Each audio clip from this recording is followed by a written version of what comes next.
Pemirsa, di saat masa produktifnya, Melly Goeslaw tersandung masalah penjiplakan lagu. Kali ini menyinggung tentang lagunya yang sangat populer, Ada Apa Dengan Cinta. Menurut majalah Tempo, lagu ciptaan Melly itu sangat mirip dengan lagu Liebeslied, karya musisi Fritz Kreisler asal Austria. Lagu klasik itu telah berumur 64 tahun dan biasanya ditampilkan dalam pagelaran musik orkestra. Lagu ini masuk ke Indonesia lewat permainan biola seorang musisi Jepang dalam album.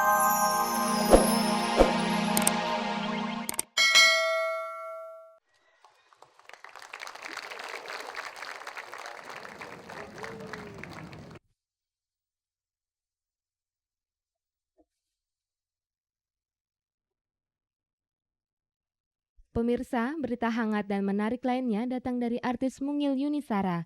Senin 3 Juni kemarin, Yuni Shara merayakan ulang tahun yang ke-30. Kali ini Yuni membuat perayaan ulang tahunnya beda dari biasanya. Yuni Shara merayakannya di Kompleks Pemulung Palem 8 nomor 16, Petukangan Joglo.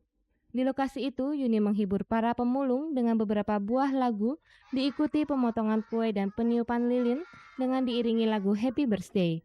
Tentang ulang tahunnya itu, Yuni memberi pernyataan. Ini bukan tempat yang pertama saya kunjungi, maksudnya bukan baru pertama kali gitu. Terus kemarin-kemarin baru kepikiran, ulang tahun di sana lucu juga. Gitu.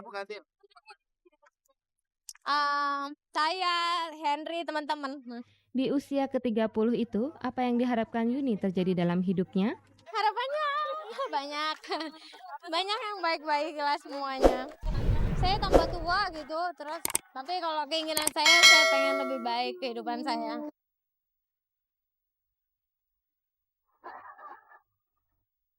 Setelah siangnya menghibur para pemulung, malamnya Yuni mengadakan acara khusus di kediamannya di Kemang. Acara kali ini berbeda, hanya mengundang makan teman-teman terdekatnya saja, tanpa ada pemotongan kue dan tiup lilin. Tampak hadir teman-teman Yuni diantaranya Malida, Didi Rahman, dan Niko Siahaan. Untuk ulang tahun kali ini, Yuni mendapatkan hadiah teristimewa dengan dikabulkannya surat permohonan nikah di Australia. Saya baru minggu lalu dapat jawaban fax dari Perth, dari Australia, dari catatan sipil sana. Mereka mempersilahkan datang setelah tanggal 1 Juli ke Australia. Nah, kita masih lihat masih cari tanggal yang baik ya. Saya harus mencari adanya lembaga pernikahan yang mau menikahkan saya dan Yuni dengan masing-masing kepercayaan, yaitu Yuni dengan agama Islam, saya dengan agama Kristen. Indonesia kan memang ketentuannya nggak memungkinkan, sementara di negara lain memungkinkan.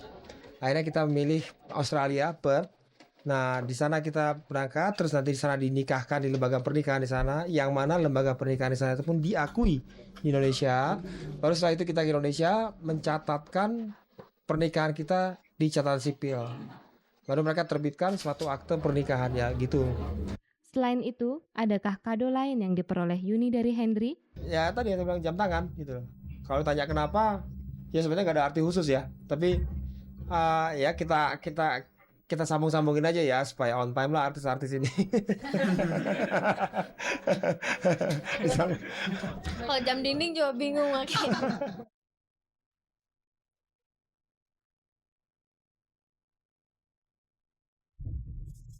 Setelah pemusik Dani Dewa, kini Melly Goeslaw dihembus isu kasus plagiat. Majalah Tempo menuliskan bahwa lagu Melly Goeslaw yang berjudul Ada Apa Dengan Cinta sangat mirip dengan lagu klasik Liszt Befreit, karya komponis Fritz asal Austria. Bagaimanakah Melly Goeslaw menanggapi hal ini?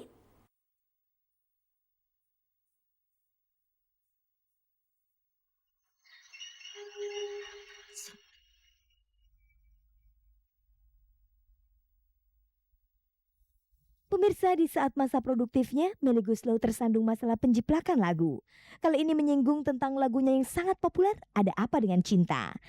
Menurut majalah Tempo, lagu ciptaan Melly itu sangat mirip dengan lagu Liebeslied, karya musisi Fritz Kreisler asal Austria. Lagu klasik itu telah berumur 64 tahun dan biasanya ditampilkan dalam pagelaran musik orkestra. Lagu ini masuk ke Indonesia lewat permainan biola seorang musisi Jepang dalam album yang berjudul Peaceful.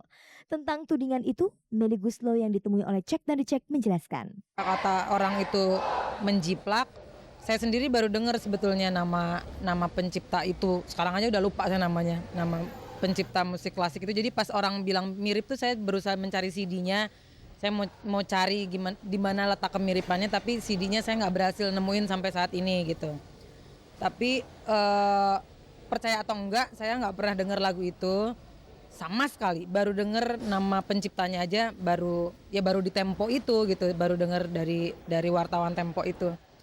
Tapi itu saya kembalikan sekarang terserah sama masyarakat dan penilai musik yang pinter-pinter itu terserah. Itu saya nggak tahu not balok, nggak tahu chord. Kan katanya itu lagu samanya lebih dari 8 bar gitu ya. Nah, cuman yang perlu digarisbawahi, saya bodoh tapi tidak idiot gitu. Jadi saya tahu kalau 8 bar itu nggak boleh gitu.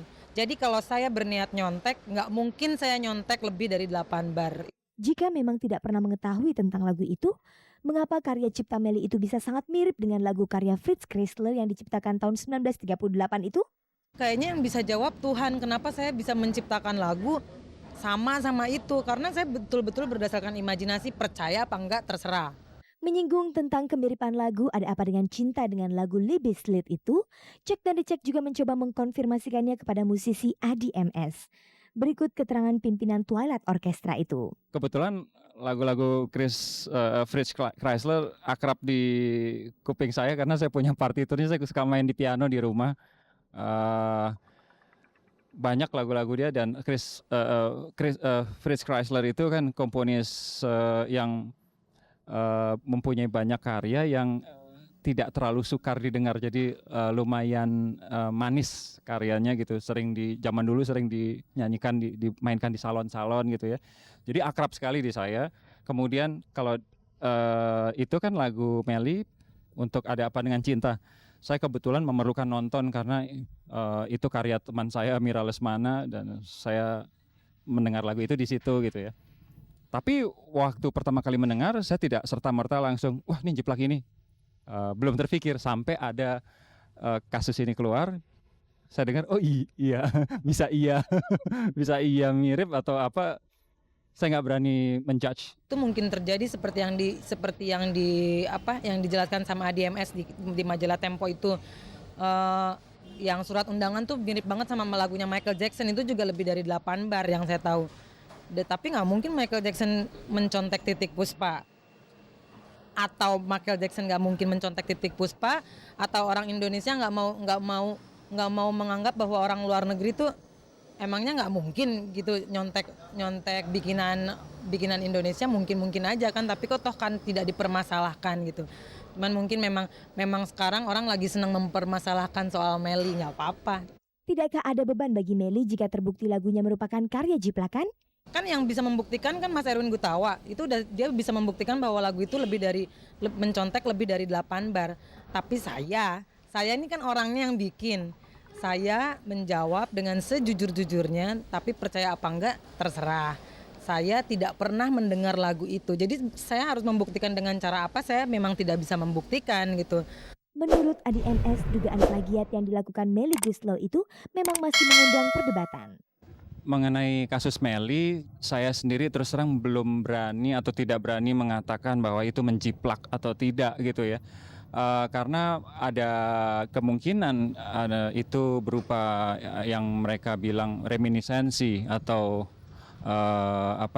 terkenang kembali pada apa yang dia pernah dengar di waktu yang lampau gitu ya. Nah, waktu dia mencipta lagu itu, apakah dia sengaja mengolah yang dia pernah mendengar atau tidak sengaja? Dia sendiri waktu mengolah, saya pengen melodi ini kayak pernah dengar di mana, dia juga mungkin nggak ingat, hanya Melly yang tahu. Kemiripan lagu Ada Apa Dengan Cinta dengan lagu klasik karya komponis Austria itu memang satu di antara sekian lagu yang memiliki kemiripan satu sama lain. Hal serupa juga pernah dialami beberapa pencipta lagu lainnya. Dalam kasus ini, kira-kira tindakan apa yang harus dilakukan oleh para pencipta lagu jika mengalami hal seperti Melly? Masalah moral aja. Ini ya, yang kita bahas musik. Kita lihat di dunia ini, kehidupan ini bukan musik aja. Ya kan, masalah keuangan, pemerintahan, masalah penerbitan buku, segala pembajakan kaset. Di mana-mana selalu ada orang yang berusaha dengan cara shortcut, dengan cara jalan pendek, tetapi bisa meraih hasil sebanyak dan setinggi-tingginya gitu. Saya kira kita tidak bisa utopis bahwa itu tidak terjadi di mana-mana. Dan bukan hanya sekarang, banyak. Saya kira ke depannya juga ada orang yang sengaja tidak jujur. Nah, ya.